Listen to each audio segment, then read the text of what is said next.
So actually we do have, he's going ahead and WhiteRa is moving out. This is going to go ahead and go a little north. Actually, I wonder, you know, this is actually, when the players spawn like this, a lot of times, if you're really sneaky about it, you can go ahead, like, for example, build a command center, or actually, there he goes, he has a couple siege tanks, but what I was about to say is you actually build, like, a command center, like, back here, on the other half of the map, because you can see here, almost, I mean, neither players even come over there, so if you can sneak an expansion over there, it's a kind of a risky play. Actually, what do we have over here? Oh, there we have some, so actually we have a little bit of a lot of air units there, but yeah, like I said, a lot of times if you player, if you can go ahead and drop an expansion, maybe like somewhere over in this half, actually can help you out. It's a little bit risky because if it's found, you know, it's going to be really vulnerable. But sometimes if you can go ahead and get one in there and the other player does not scout it, you can get a really nice boost. Both players actually look content to go ahead and start getting a pretty nice army there. We do have 2 Colossus. They do have the extended thermal lance already complete. Oh wow, nice scan by the Terran player going ahead and getting the entire thing perfect. There we go, so we actually do have 3 Colossus on the field and a lot of Stalkers. So it does look like WhiteRa is gearing up for a pretty big engagement. Actually, let's see here, BratOK, he does have some siege tanks. He has some air support in the form of Vikings and some Marines and Marauders. They do have concussive shields as well as stem pack already researched. Or actually, yeah, he's getting combat shields, so, kind of interesting. We do have more Colossus on the way, as well as a photon cannon. Actually, what are we going to... Yeah, see, this is exactly what I was talking about. If you can go ahead and sneak... Actually, that's perfect. If you can go ahead and sneak an expansion up here. Actually, he does have a few Stalkers and a Zealot. So, yeah, there we go. He's going to go ahead and drop a Nexus down here. I'm sure he will. Actually, he does have enough... There we go. So, like I said, that can really be really good because a lot of the time when you're playing on this map, just because... Even though, I mean, there's plenty of room to go ahead and walk across here, it just kind of does feel a little bit, you know, maybe it's even psychological, but you know, a lot of times, you know, you really kind of... The map's split in half and you really don't really see any reason to go ahead and move over there. So WhiteRa's got a lot of forces. Let's see how many he has. 3 Colossus already complete, and I'm sure he does have, yeah, 1 more on the way. I'm interested to see, actually, take a look at the income. Wow, so actually, WhiteRa, again, a major advantage, 52 over 35 harvesters, although... Yeah, the income is, yeah, it's quite a bit higher. I'm sorry. I was about to say it's pretty similar. But no, WhiteRa does have a nice boost in income. So actually, I'm really kind of interested. What is the Terran player doing? Last time, one of the major reasons WhiteRa was able to win was because the Terran player really did fall behind in the economy. He does have this base up and running, but actually, since WhiteRa... Oh, and there we go. He actually was able to go ahead and get a drop in up here. Oh, wow. So actually might be able to snipe this Nexus. It looks like it's going to go ahead and complete, but actually WhiteRa is going to take a while for these forces to get up here, so this Nexus might actually go down. Ooh, that's kind of risky. What is he doing? He's building a bunch of pylons up here? So actually, there it goes. The Nexus is complete, but it actually might not make it, but there we go. So, whew, that was close. WhiteRa actually is going to go ahead and get these Stalkers and this Zealot up here to go ahead and defend this Nexus. So that was really close. That Nexus was down to pretty low health, but you can go ahead and start recharging the shields and should be okay.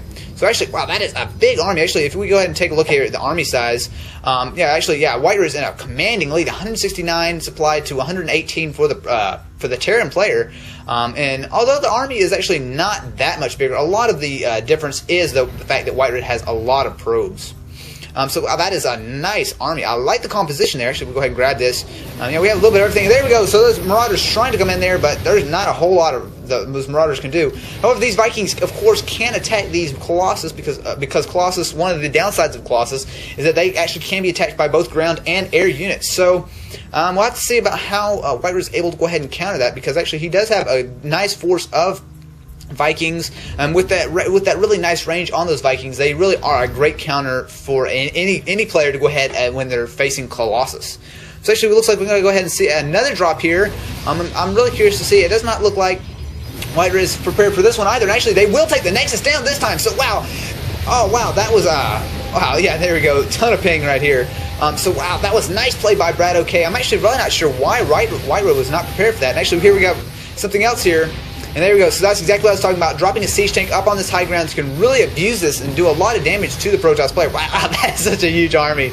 Oh man, I don't know what WhiteRa is doing, why he's not. Oh, and there we go, all these Vikings. Oh, they might. Oh, that was nice play by BratOK. He actually might be able to do a lot of damage right here. Actually, kind of sneaking in. If he can pick off a couple of these Colossus, that can do a lot of damage. With all these Vikings, he can almost probably 2 or 3 shot one of these Colossus. So, wow, nice play. And while there are still units up here, and he's rebuilding this, but wow, nice play by BratOK on 2 fronts.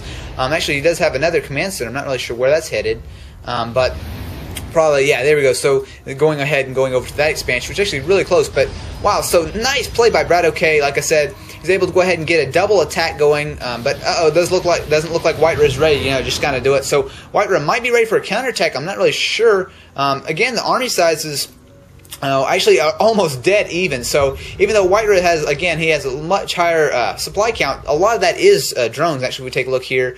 38, yeah, he's 56 over 38 harvesters. So, okay, here we go. So they're actually going to go ahead and go in there. And wow, see, I like the BratOK. I like how he's actually getting a lot of Vikings. Mass Vikings are always a good idea for a Terran player when you're going up against Colossus. Actually, he only has 3 Colossus, so actually I'm sure he's lost at least a couple here. So wow, there's a lot going on here. The Terran player is going ahead and getting this, turning this into an orbital command, but nice, WhiteRa has already got it scouted. And there we go, so we got a big attack. Again, we're going to go ahead and take out this Nexus for the second time, third time today on it. Yeah, second time today, and a third attack on it. So I like BratOK is not letting WhiteRa attack, but oh wow, these Colossus ran up here real fast. So actually, one Colossus does get sniped. They do have the extended thermal lance, but there you go. That's the rest of the army.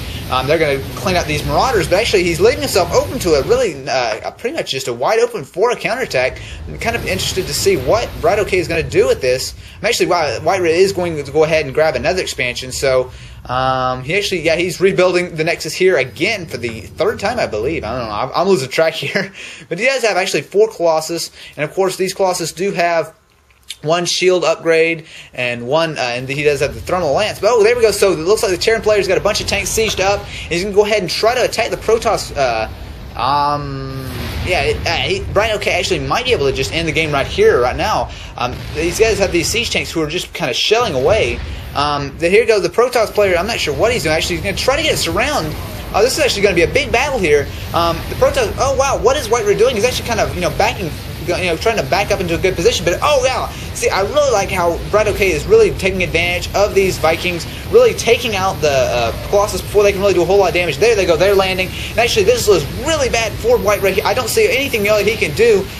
There's a lot of Terran force there, and with this Colossus gone, and he even does have some, he still has siege tanks here, and it looks like, yeah, this battle is definitely going to be lost. Only just a few sentries can't take on all this.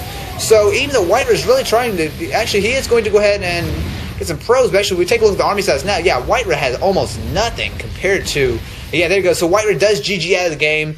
So that was a pretty good match. Actually, BratOK had some really great play. I love how he was able to go ahead and go for that double-pronged attack. He really did make sure that WhiteRa was not able to go ahead and secure this expansion, really continue to take just small drops, not really spending a whole lot of minerals. Just getting enough to go ahead and take that Nexus down a couple times. And also he was able to go ahead, that really nice play of dropping the siege tanks and everything up here to lure those Colossus. And of course he did go with a great build as well with all the Vikings. So that was a really good game, and now it is tied up 1-1. So we're going to go ahead and go to the third match, which will decide which player is the winner. Anyway guys, if you enjoyed, feel free to subscribe, and I will be doing lots more StarCraft 2 commentary, of course with the Game 3 coming up right now. Anyway guys, thanks for watching.